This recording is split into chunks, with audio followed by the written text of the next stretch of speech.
these image-filled stories and concrete learning take you on an inspirational and transformational journey. And personally, I've had the honor and the privilege to learn a little bit more about the nomadic mindset. And I have to say that it's really fascinating. And I'm sure that all of you who have joined us today at this webinar for Women for Solutions are going to really enjoy this very unique and exceptional, extraordinary talk. So welcome, Kevin, to Women for Solutions, and thank you for joining us today.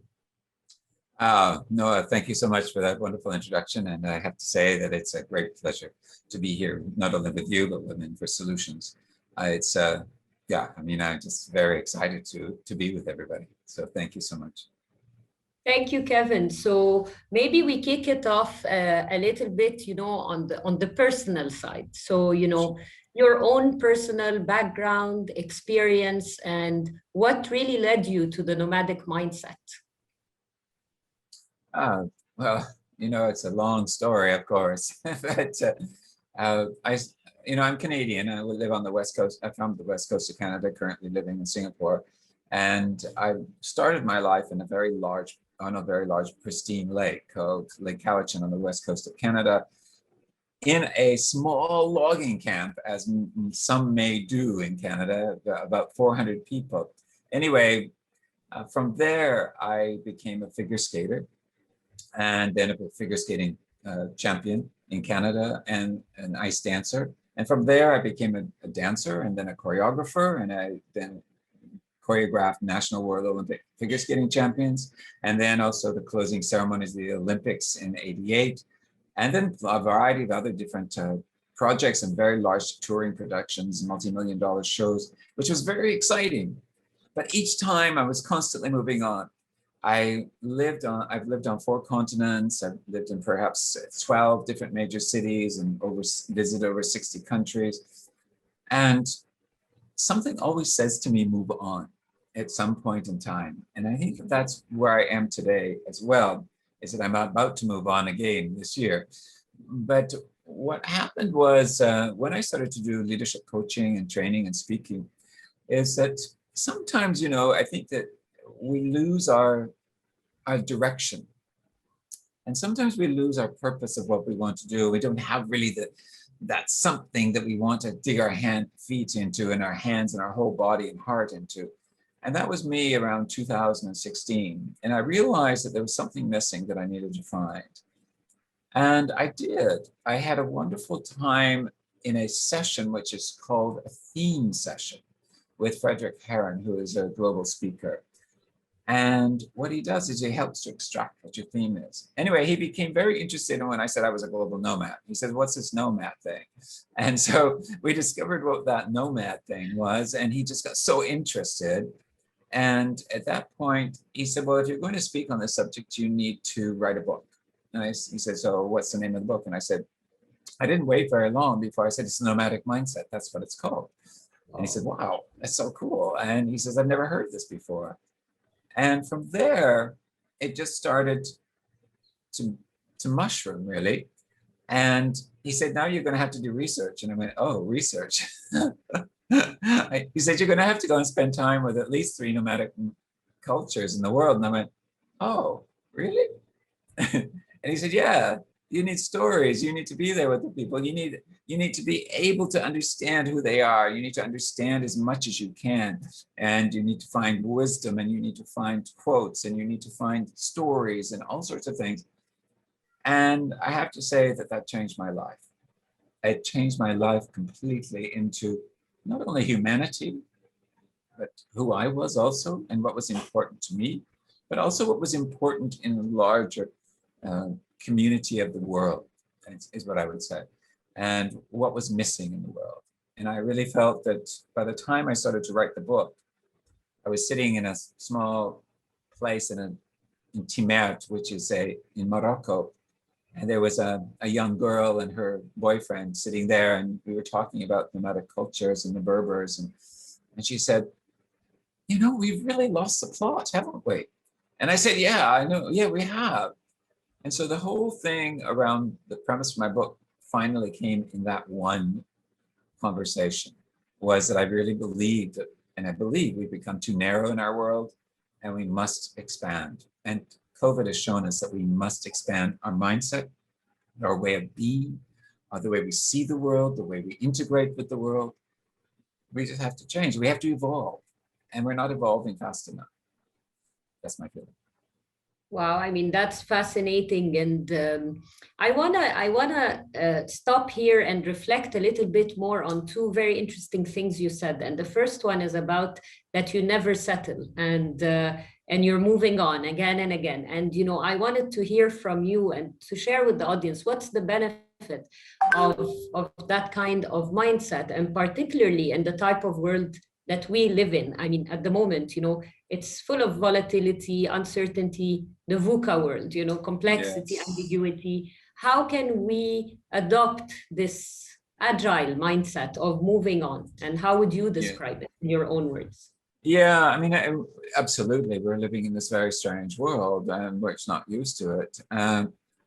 So what I learned,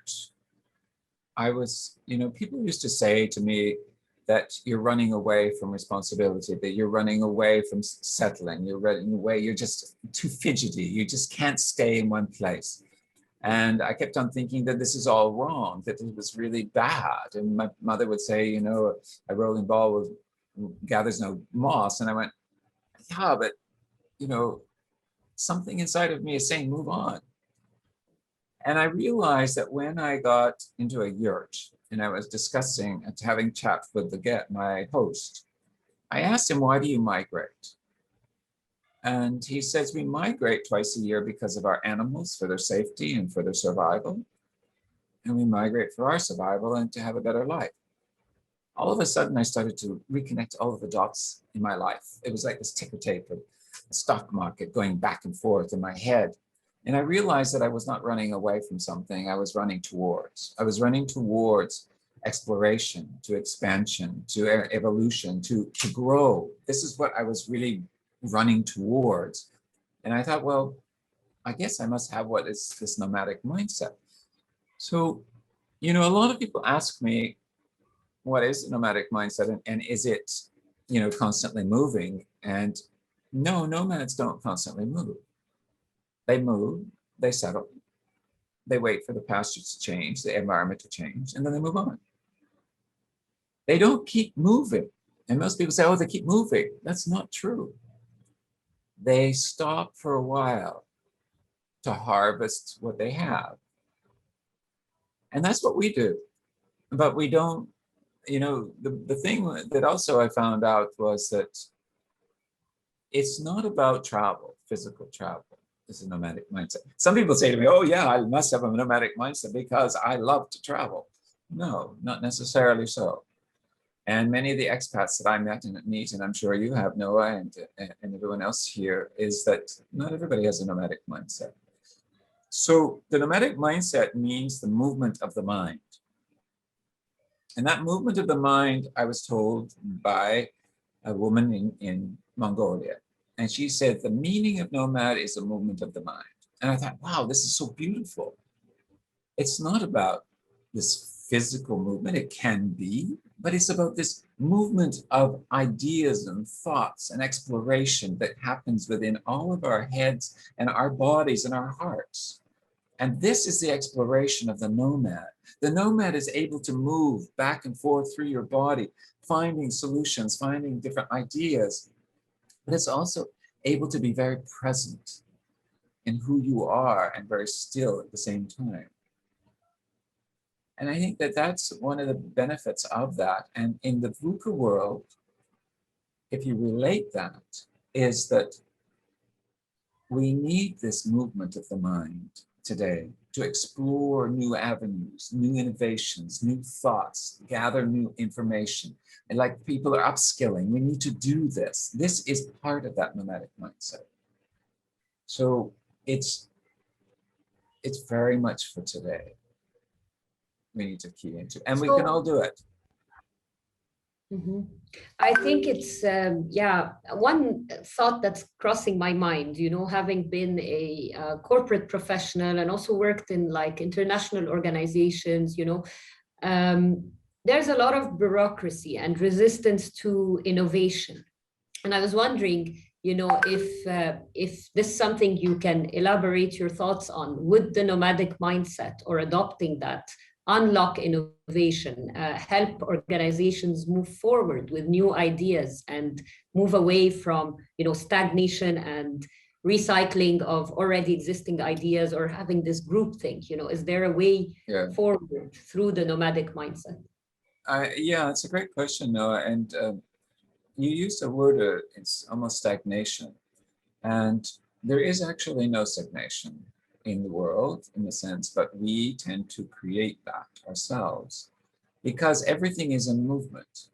Everything is in movement. And so consequently, innovation is movement, and strategy is movement, and planning is movement, and any sort of creative thinking is movement.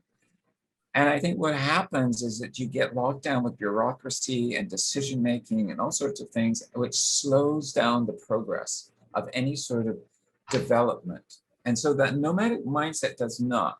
So if you allow it to flourish and to say, okay, take decisions, is to be able to also flatten your organization so that there are faster ways of doing it. The nomad loves to be able to discover what is this path, what is that path, what is this, and to be able to do it pretty freely. If there's so many borders and blockages, not only hierarchical, but within departments, you're going to get stagnation, or you're going to get a slowdown. And that's not what we're asking for today, is a speed. And that speed is not like, the speed is consistent of what I would call is nomadic. It's a flow. It's a consistent movement that has its speed like it goes like a symphony. It's slow, it's fast, it has all the different tempos and dynamics. But the nomad knows how to deal with that. Mm-hmm.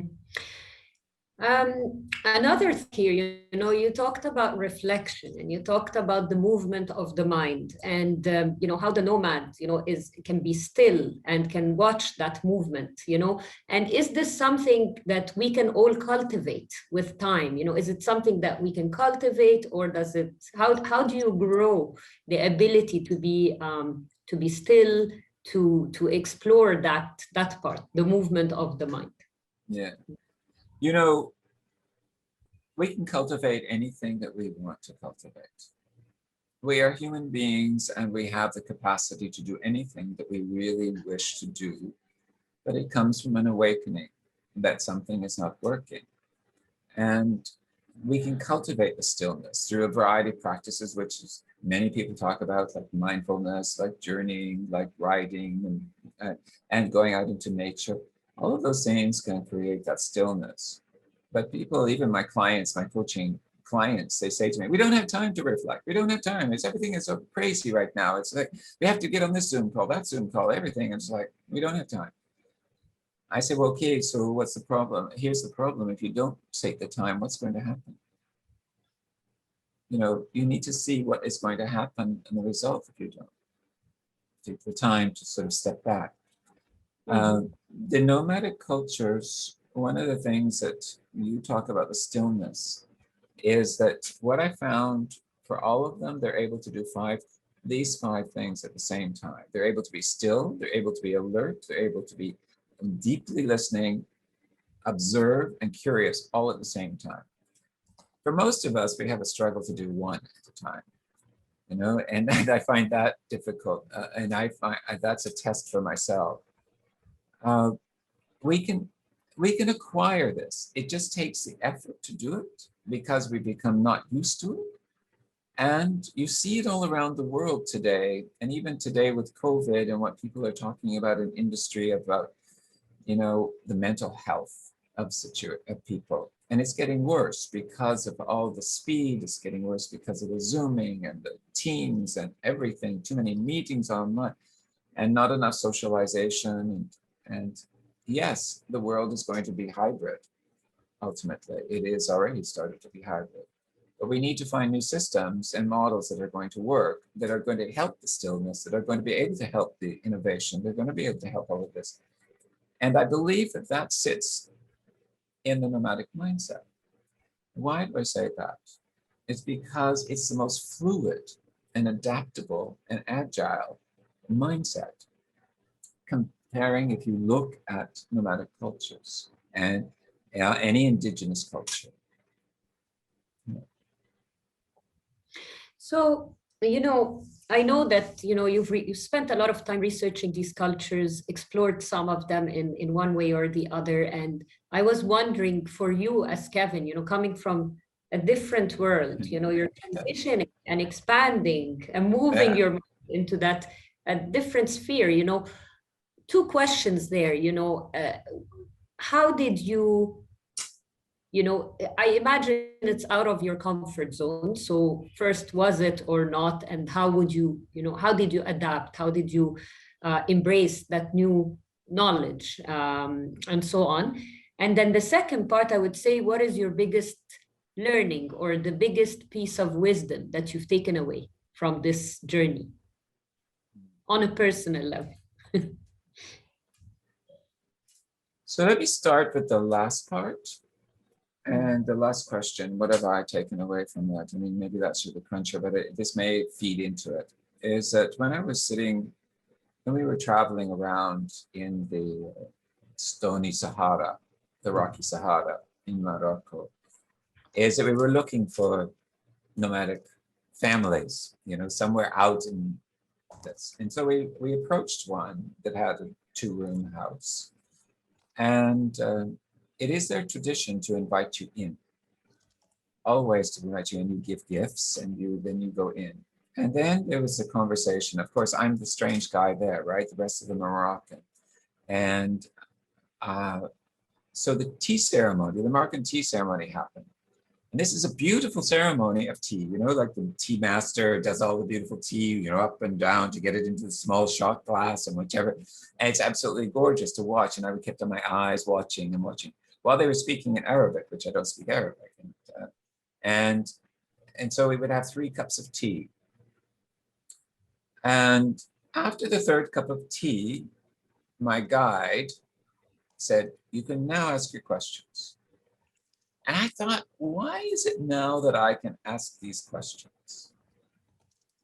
Well, you know what they were doing, what the tea ceremony is about. It's about gathering information so you're the safety for the road. It's about developing rapport. It's about developing communication. Today, we don't have time to do it because we're very transactional and we just have, let's have that coffee and then go. But this is all about taking the time to learn and to grow. So at that point, I asked a variety of first world questions. And then my host, he said, because he'd learned that I've been to already Kenya and to Mongolia. And he said, what is similar about all of us?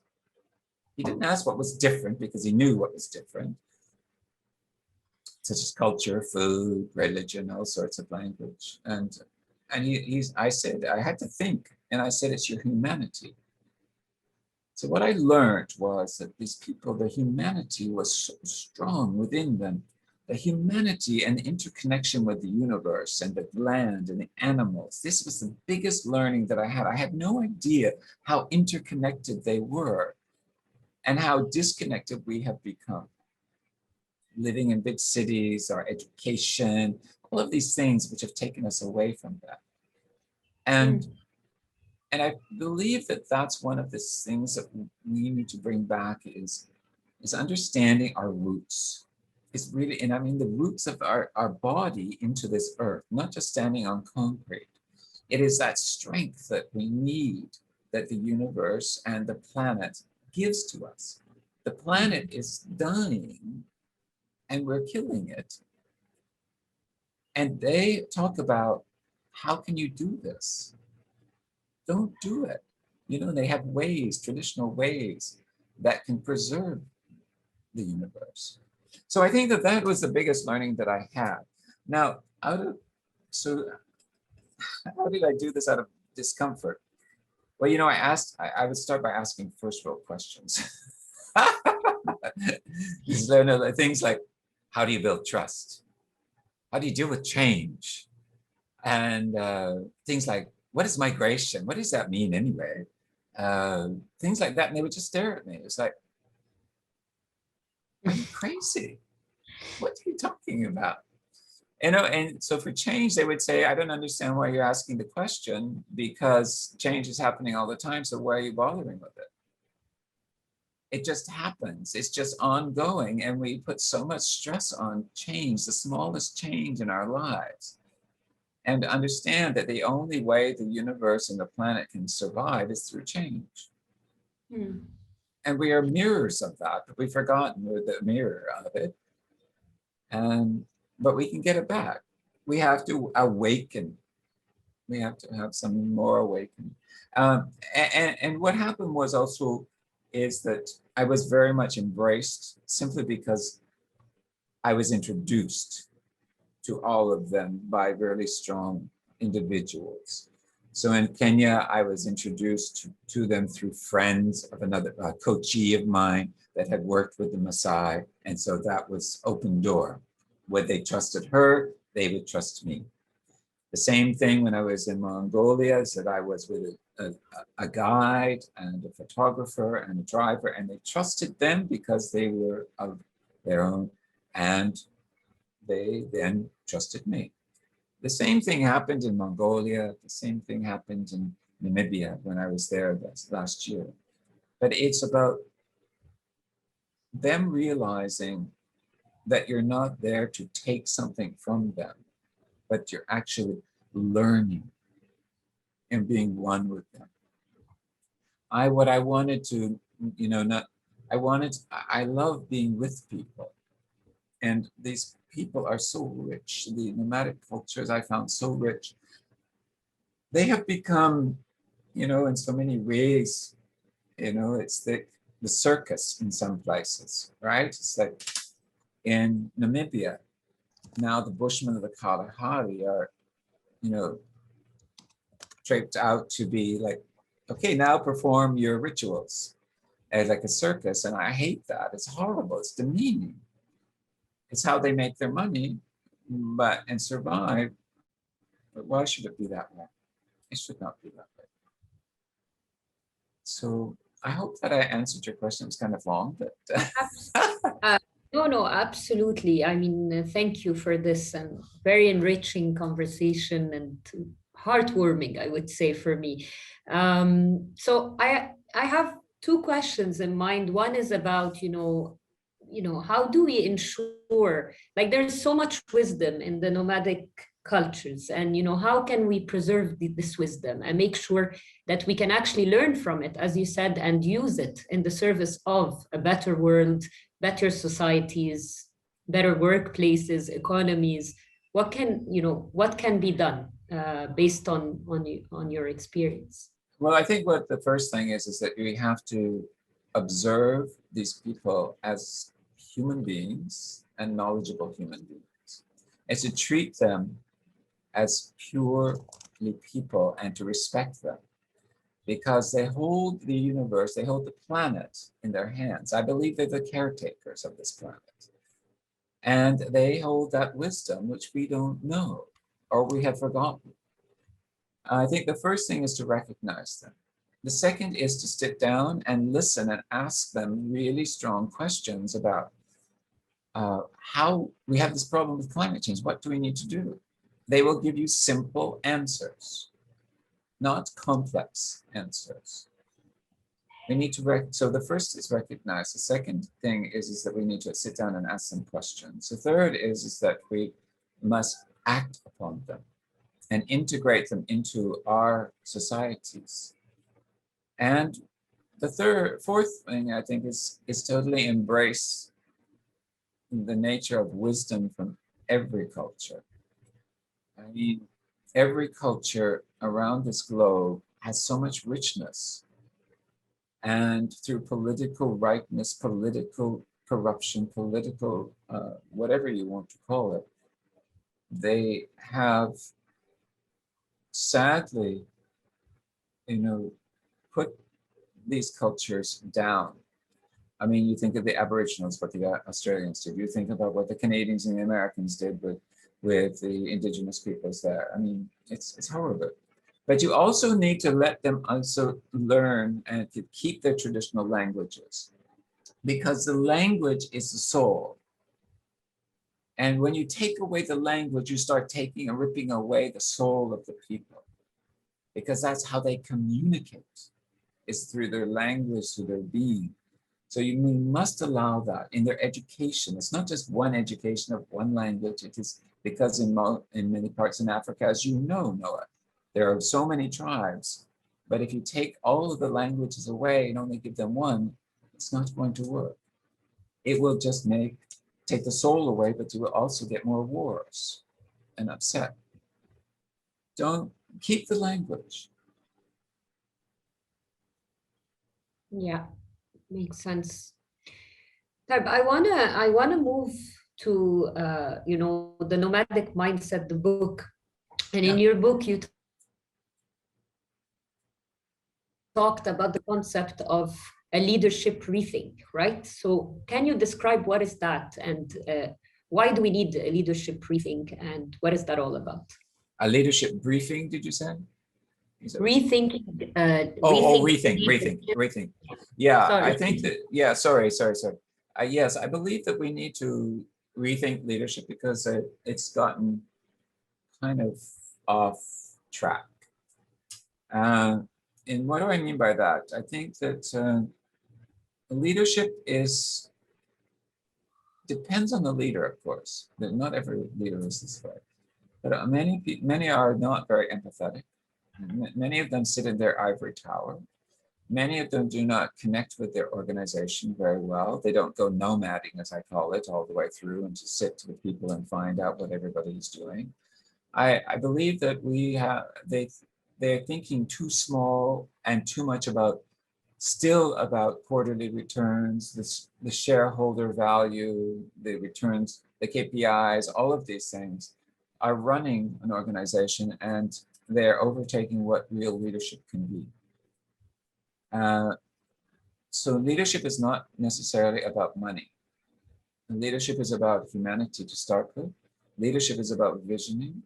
Leadership is about values. Leadership is about humanity. Leadership is about, as far as I can see, is about seeing how it's integrated not only into the lives of the culture within the organization, but external as well with your clients. It is a complete totality. It's not just you, me. It is about us. It is the complete us. When you think about nomadic cultures are about community. And when you think about, for example, if we talk about leadership, leadership can be, we talk about COVID, for example, many people have said that, in Asia and in parts of Africa, they've been able to withstand a lot of this. A lot has to do with the strength of community and that people coming together, people praying together, people being together, people understanding together. Even though it spreads, they understand that because they've been through a lot of these types of viruses before. But if you look at that as opposed to the Western world, where it's very much me, I'll do whatever I feel like doing, it's my right, it's my freedom. No, it's not your, freedom is not completely to the abuse of others. It is a totality. So in leadership, we need to shift that compass. We need to bring that fullness of the community into the leadership. So in other words, leadership is also not just top down. It's not just flat out. It is everybody can be a leader. Everyone. Sure, there has to be somebody that takes the decisions, right? How at some point, but why not spread it around? It'll go faster then.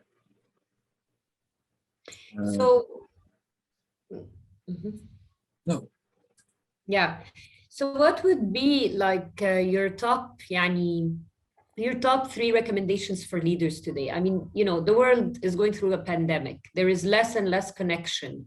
Even for leaders, it's very difficult to have, they don't have their teams around them. Everything is virtual. And, more and more we're becoming, the human connection is almost not there when it comes to workplaces. Yeah. So how would you say leaders should evolve their mindsets or the way that they engage with their employees? What would be your advice? Okay. So the first thing that I would suggest about leaderships and organizations today is that they must see it as a whole, not in parts. And that every single person is important to that. Doesn't matter what they do, even if they're a janitor, is that they must come first with the understanding that everyone is important. So if we're living in this virtual world, that means everyone is important, and that we must engage with them in some way, shape, or another. And that means them going nomading around in communication, whether it's Zoom or whether it's a telephone or whether it's a text or whichever. And it takes a lot of effort, but you'll find a different way forward, and you'll find different ways. So that what I would say is the one thing, is that today as a leaders, COVID has asked us to look in the gap, look for what doesn't fit within your organization, look for the better. And we all are pretty much looking for the better, but look for what doesn't fit. When I was on safari, I asked, my safari drivers would say, over there behind that bush, you'll find a gazelle. And I say, well, which bush are you talking about? And they say, that one over there. And I say, well, I don't know which one you're talking about. And so I got really frustrated because I didn't know. And I just said, okay, I see it. Same thing happened in Namibia. And they asked me this. Or they said, look at over there, you'll see a steam box over there with their family behind the bushes. And I'm like, there's lots of bushes. Which one are you talking about? Then I said, okay, stop. I don't know what you're looking at. And they said, I'm looking at what doesn't fit in the picture. So you can take this in many different ways, but I would suggest that you contemplate, what does that mean? It doesn't fit in the picture. What doesn't fit into the picture of your organization? What doesn't fit into the picture of how you hire your people? What doesn't fit into where we want to go? Don't look at just what is obvious, because what is obvious is not telling you the truth. There's more to it than that. So I would say that you must look for the gap, is what it is, what doesn't fit. And that may take time. So, and then I would say the third thing is that you must understand that whatever you do within your organization has an effect on the climate and the environment. It's not just internal to your company, it's external.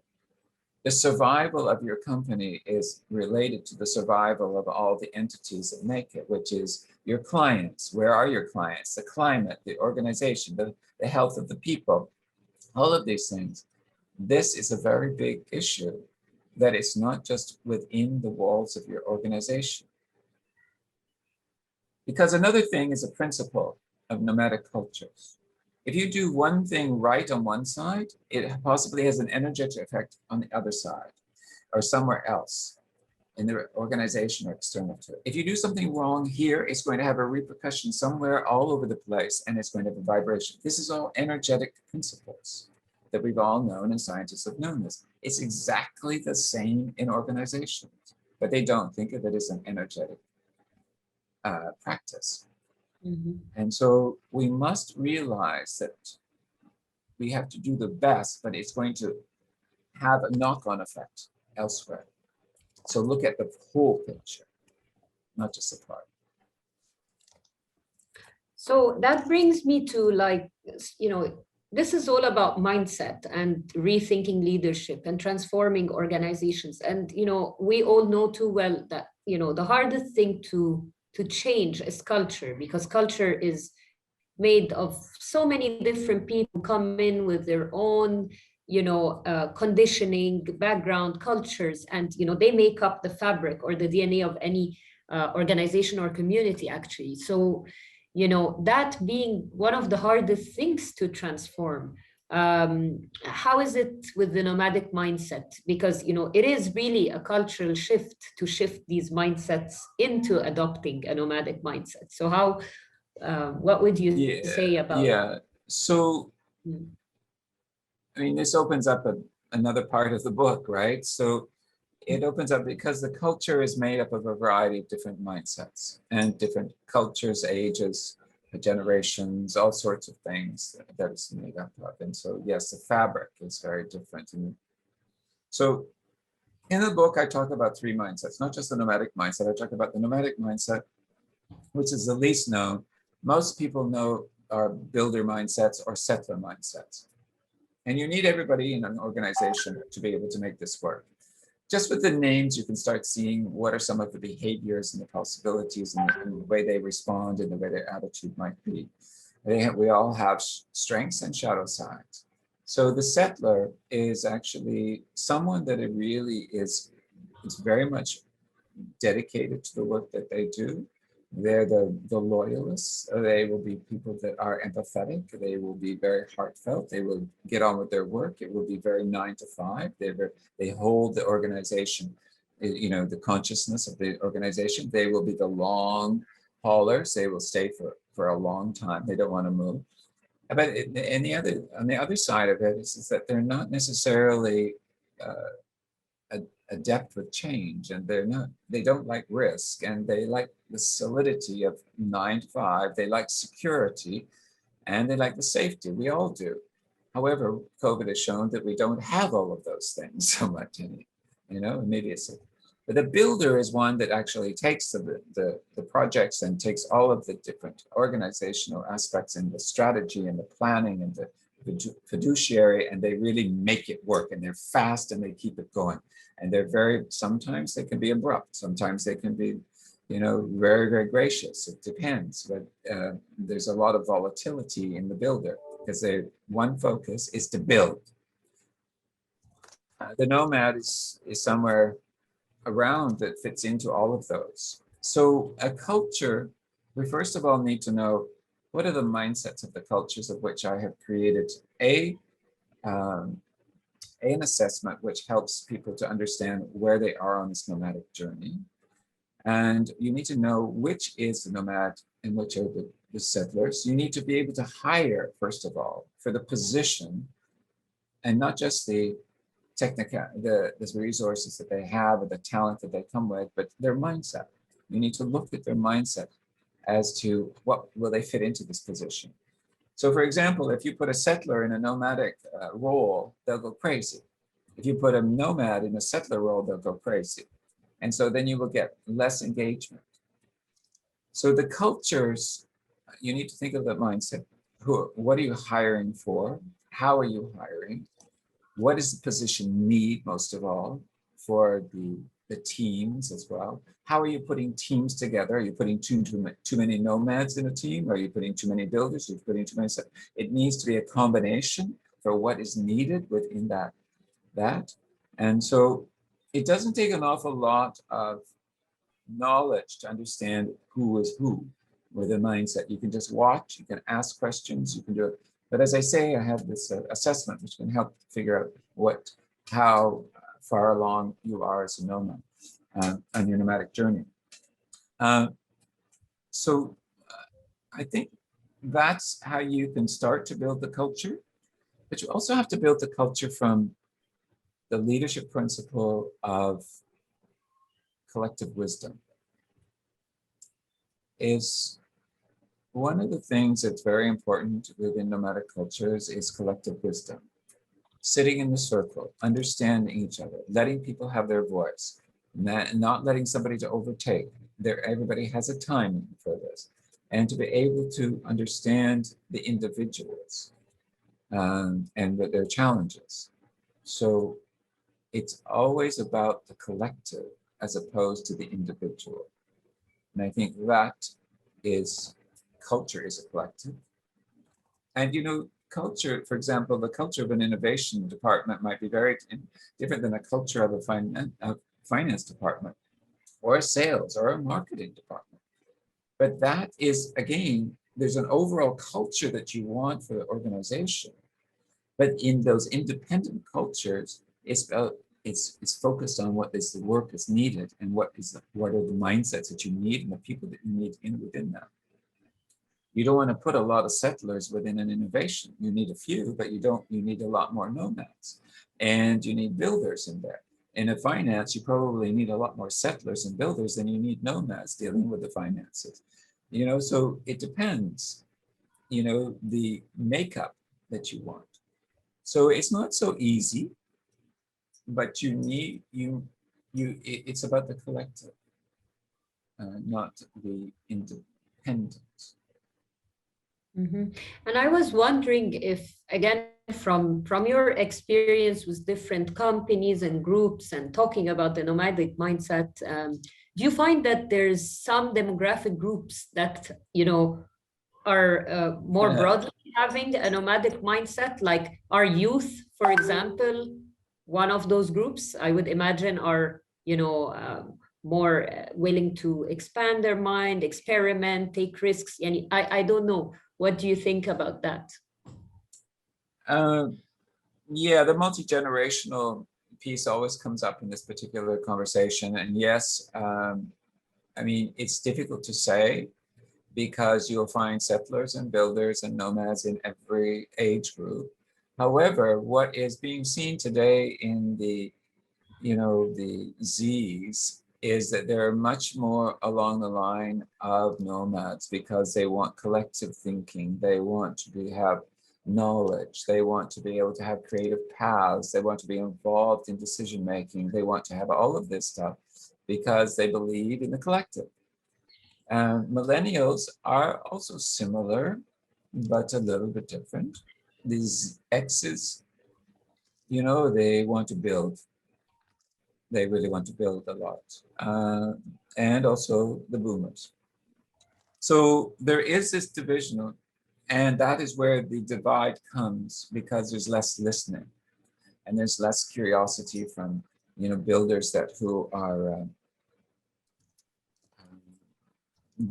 very much that are leaders, which are boomers or Zs that have had to work so very hard, and so they're going to drive the organization like that. I think that personally, I see it is that organizations are certainly adept and interested in the nomadic mindset because most of the people that I have asked in my polls and also the executives, when they know the three different mindsets, I ask them, what is the mindset that you need more of today to be more successful? And they all say the nomadic mindset. But you can't just say you want the nomadic mindset because you need to unleash it and allow it to be unleashed. So if you put a lot of barriers and restrictions, you're not going to get unleashing. You're going to get the same as what you did before. You have to be willing to risk. You have to be willing to take chances. You have to be willing, even in this horrible time, but this horrible time is actually the best time because it's allowing us to expand our horizons, to think out of the box, at the same time protect our people. Mm-hmm. Beautiful. So I just wanted to touch upon the concept of, I just wanted to clarify a couple of things also for the audience that, the nomadic mindset is not only for organizations, but also for individuals. And I think this assessment that Kevin was talking about is offered on his website. So if you wanted to know which mindset you are falling under, you could always tap into the tools that he has in his website. So I wanted to go back to one notion that I find extremely interesting because it links to my work actually. So yeah, selfishly, but basically, okay. Yeah, it's you talked about the collective wisdom and tapping into the collective intelligence of the nomads to solve for big challenges, facing the planet, facing the world. And so I wanted to know from you, how do you think we can make this happen? And do you really see it happening? And, what do we need to do as people, as organizations to actually be inclusive and be able to bring them onto, the dialogues, the solution creation for these big challenges that the world is facing? What's the best way to do that? Well, I mean, I think that the biggest thing is that you need to, um, one of the biggest challenges is gaining their confidence because they have been abused for so long by so many Western people and governments and whichever, that they will not give because they know that something will be taken from them again. And so I think that's one of the challenges that you see. However, you need to have this really truth coming to truth on both sides. And that may take some time. And we don't have a lot of time with the planet, but we need to start somewhere. I recently have found out that, and actually, because of all the fires in Australia, for example, that I've heard that they've actually started to ask the Aboriginals to come in and talk to them about preservation. How can they deal with this? How can they create new ways forward so that there isn't so much of the, with the planet and also the fires, but how to deal with it because they're so used to dealing with it in their history. You need to be able to, as I say, it's the building of trust. It's then asking them to be part of the puzzle. That doesn't mean to say, oh no, I push you out. That's not what we said. No, you have to allow them. The knowledge is there. And at the same time, the collective wisdom,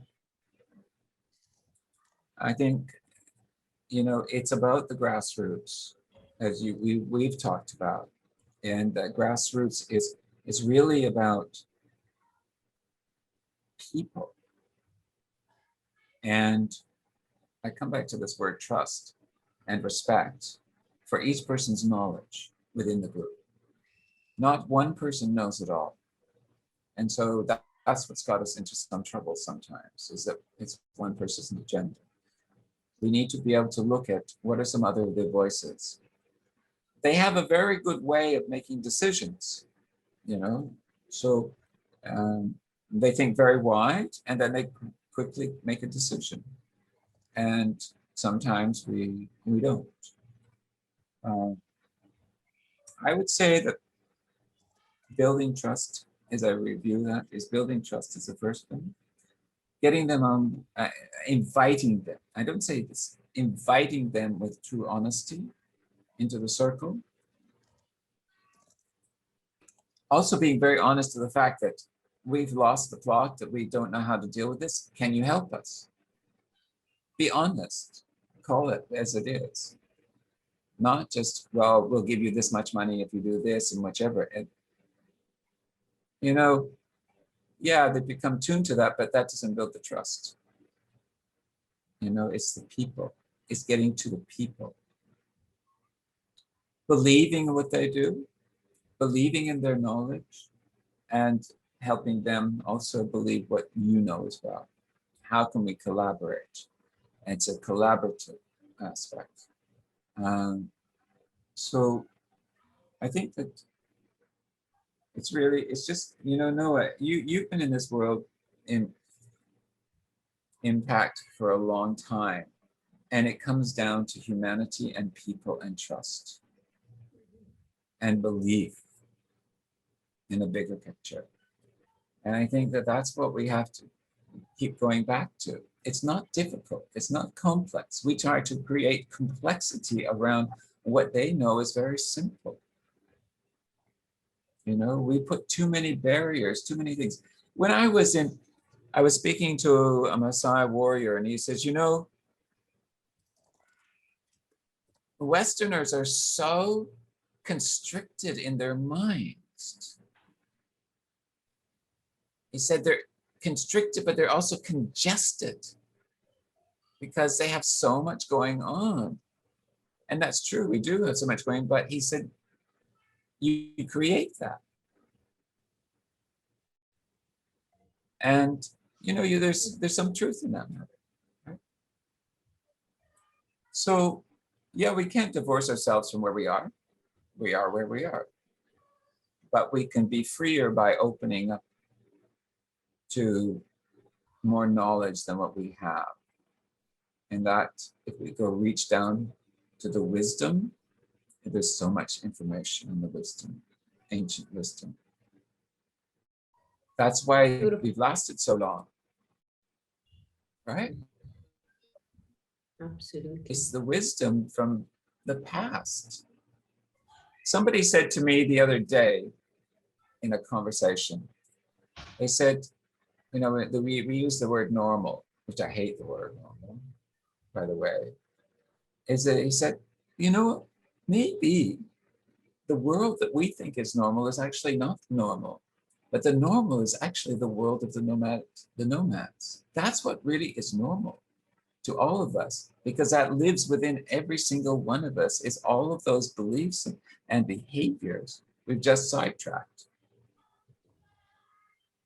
Yeah, I mean, if you think about the pandemic when it happened and, that whole pause to the whole world and all of us going back to reflect and reconnecting with ourselves, it was very transformational for many. And I think it was about that, going back to our roots, reflecting on, the simplest things in life and what truly matters. And I think we forget that and we get carried away in this very fast moving technological world. So I can totally relate to that. And it's actually 5 p.m. sharp. So I wanted to give an opportunity. I could go on with this conversation actually for hours and hours, as you know.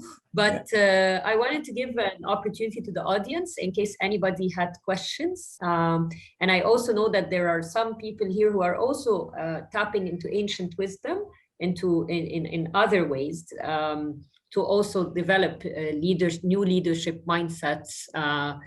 That's it. So I wanted to just see if anyone had any questions. Okay. All right, so if you do have questions as we continue the conversation, please put them in the chat box and we'd be very happy to take them on and ask Kevin. And I also wanted to ask you, Kevin, how can people reach you or basically, know more about your program and connect with you? Sure. Thank you, Noah. First of all, I'm launching a new website as of on May 1st. So I'm very happy if you can check out the website. If you want to connect with me, you can connect through there. All of the information is through there. And you can also connect with me on LinkedIn. Absolutely. Please invite me if you wish. I would love to connect with all of you. And also, we have a variety of programs. And most of the time, my focus is really coaching and speaking. I do some training. And we do, and I also have a collective of people that I work with as partners. And so that is also another way that we can look at all of your needs and desires as well. So, but I thank you very much. And my book is on Amazon. So if you want to access it, you can do it through there. Thank you so much, Kevin. And since there are no questions at this stage, I just wanted to personally express how much of an enriching conversation this has been. I mean, it's always eye-opening and there's always new learning and expansion speaking to you. And to recap a few of the things, that resonated with me is, reconnecting with our human values, building community, trust and respect being at the core of our humanity and unifying us as human beings and enabling us to establish these deeper connections. Placing people first at the center of all our efforts as leaders, and remembering our roles as community builders and not just as hierarchical, top-down sort of leaders, and also, just, a couple of questions for everyone to reflect on as we leave this wonderful webinar is, for me, it's going to be about let us preserve or think about how we preserve these nomadic cultures, the ancient wisdoms, of our planet keepers, and not forgetting to tap into the collective intelligence of all, including them, to solve some of our planetary and other challenges that are facing the world today. So really, thank you so much. Let's all go back to our roots, to simplicity, and never settle for too long. And this is what I want to close with. Thank you so much. Thank you, Noah, for everything. It was brilliant to be here today with everybody in the community. So grateful, truly grateful. On behalf of Laura as well, from Women from Solutions, Yani, we are very grateful for your presence with us today. Thank you. I think there is one question that I see. Here's a question. Yeah, I'm not sure. Yes, from Simone. Okay, Simone, would you like to state your question, or shall I take it? I will state my question. Thank you, Noha. Hello, Simone. Hello, Kevin. So inspired and deeply moved also by what we have heard from you today. Grateful. And as Noha said, yes, I am also basing a leadership program on ancient wisdom. And I indeed address organizations, and still today, you know, it's sometimes being received with a certain skepticism. And I wanted to hear from you about what you experience when you approach organizations and you speak about nomadic wisdom, collective wisdom, nomadic mindset. Thank you very much, Simone, for that. And yes, I think that it can be challenging, and you need to be able to have the buy-in from someone within the organization. And that's always been the case for myself, as I've been successful in that they've been fascinated by the book. And so therefore that became the lead in, and they said, well, what can you do? And can you come and talk to our people? And but I also tied it to things like, for example, the beginning this year, I talked about moving on. So I use the nomadic mindset as a way to explain to people how they can move on in their lives. So change, so it's under change, right? And how they can do that. So it's about shifting the word a little bit from change to move on. And they were able to understand that. And so it was fine. And they were able to do that. The other thing is that sometimes I'm never very good at playing the political game of the language. But now I'm talking about leadership for the next evolution. And expansion and evolution you see everywhere today in the talking about leadership and talking about management and talking about organizations. You see the word evolve, evolution a lot. And that wasn't the reason that I used it. It came out of the truth for me is that I really truly believe that that's what we need to do. And if we're going to move to the next evolution, which is now. So it's finding the right decision makers. It's also finding what is the language that they are needing. So for what is their need and how does this play into their need? Did you see what I'm saying? Yes, is that how do I twist it around so it's in their need? So it also can sound very mystical to them, and so they don't like mysticism necessarily. However, but if you can bring it into the practicality, that I think that is the story. So for example, I use quotes like think vastly, act narrowly. And then I explain, what does that mean? And, you know, it means about thinking like with a very big expansion when you look at knowledge and the way you upskill your people. And all of this is thinking vastly and then quickly narrowing in and making a decision. But also when I talk about it is I say, you know, most people arrive into this world and into their day very narrow and they can't think past. And that's what we try to do as coaches. We try to pull you apart to wider, and then to let you go back in. And so that you have this flow. So it's about looking at what are their needs? How do I translate mine into their audience? But with this kind of sexiness to it, you know, in some ways. Do you know what I'm saying? I mean, I don't mean to be rash about that, but the point here is that their mind is generally narrow. And you need to be able to see how do I get them to think vastly and say, I could use that. Let's try it. Thank you, Kevin. Is that helpful, Simone? Definitely very helpful. Definitely. Okay, thank you so much. Yes, I'd like to hear. I really loved everything I heard this afternoon from you. Thank you. Actually, if you can, please also share with me your work. Huh? I will do so much with a lot of pleasure, Kevin. Thank you, Noha, as well. It's a pleasure, and I'll make sure to connect you as well post webinar. So okay, you're most welcome. Most welcome. Thank you so much, Kevin, for all. And again, have a beautiful day, everyone. And thank you for joining us at Women for Solutions. Thank you so much. Thank you very much, Noah.